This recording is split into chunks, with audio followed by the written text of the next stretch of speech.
Like a spine connected to a bone, such was the accuracy of the words of distinguished Senator Patrick Osakwe in Asaba on Saturday, 8th of January 2022, when leading gubernatorial aspirant in Delta State, Olorogun Gbagi, went with his followers to the home of the senator. The words of the senator echoed through the arena and have sent chills down the spines of Deltans as he spit facts and facts only, postulating that indeed Olorogun Gbagi has paid his dues and Deltans need to pay him back. For those who were not privy to see our last video, let's take a moment from this broadcast and hear the words of the senator again. He has paid his dues. He has paid his dues. It's meant for people to pay him back. Facts and facts only, and no lies detected. It is to the credit of the distinguished senator that such a man can speak the truth without mincing words. No wonder he was given the mandate to run for a third term in the Senate even after porting from the PDP to Accord Party. Senator Osakwe's statement clearly enlists him as one of the most impartial and neutral politicians in Delta State. Facts leave no room for argument, they say. But why and how has Olorogun Gbagi paid his dues that Deltans need to return the favor in 2023?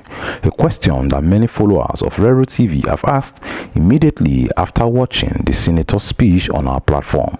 It is worthy to note that since his sojourn into the Philippines and around the world to gain exposure, knowledge and experience in various spheres of endeavors, Olorogun Gbagi has become one of the most revered men in Nigeria, from establishing businesses with his personal acumen in the entrepreneurial world. The criminologists have seen it all when it comes to administration.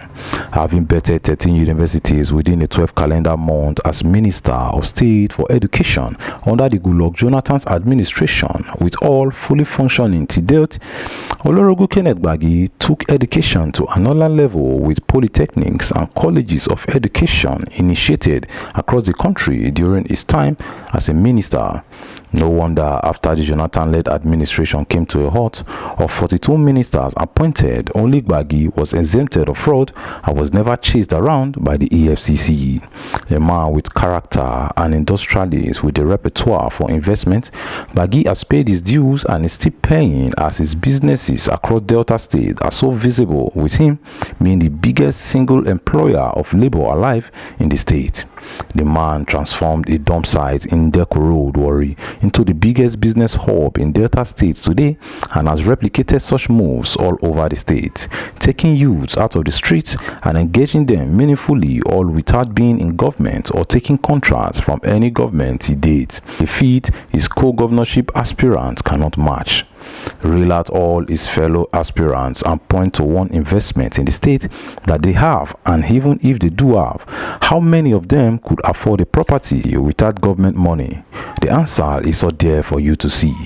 Olorogun Gbagi, it should be noted, in 1998 and 1999 was among the founding members of the People's Democratic Party in Delta State, and having founded the party, have stayed away from government, making a living as a businessman and turning his fortunes around through grit, doggedness and pure dedication to his investments. Look around the state and point out one politician that could survive aside political appointments. Even top House of Reps members and senators in the past are now feeding from crumbs through appointments by Governor Okowa. Deltans, the time has come for everyone to leave sentiment aside and grab the bull by the horn. For the state to move forward, one does not need a soothsayer to point to the direction of someone who can harness the wealth of the state and turn her into the envy of all. Deltans must resist the temptation of returning to Egypt, or an industrialist she must stand. Someone to consolidate on the tremendous works of the roadmaster, Governor Okowa, is whom Deltans must rally behind. Forget the cooked-up stories to tarnish a man's image by cheap detractors. Olorogun Gbagi encapsulates everything that Delta needs to achieve our goals. Such a blessed state should not be wallowing in obscurity with our youth reduced to mere talks without hope for the future. 2023 is just a few months away, and yes, the time is now for Deltans to forge a new beginning and rewrite their history. If a new lease of hope with a breath of fresh air is what Deltans are yearning for, then yielding to the words of Senator Osakwe should be the starting point. My name is Akborero Henry Akpos, and you're watching Rero TV.